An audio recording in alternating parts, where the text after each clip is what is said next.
నమస్కారం ఈటీవీ 360కి స్వాగతం. ముందుగా ప్రధానాంశాలు.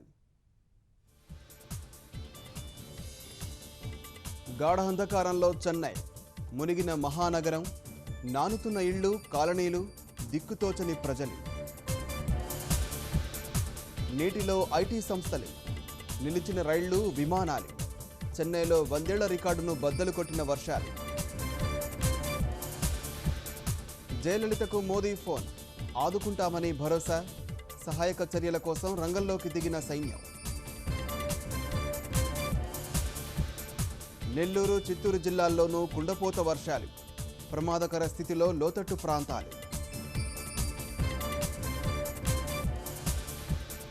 16,000 కోట్లతో అమరావతికి బాహ్యవలయ రహదారి, సమీకరణలోనే భూములు తీసుకోవాలని నిర్ణయం.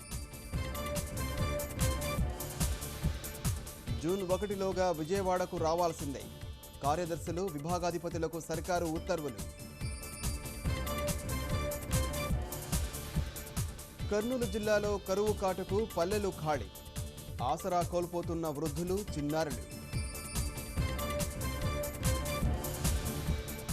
వాతావరణ మార్పులపై ఉమ్మడి పోరుకు చర్చలు, ప్యారిస్ వేదికగా 195 దేశాల విస్తృత సమాలోచనలు.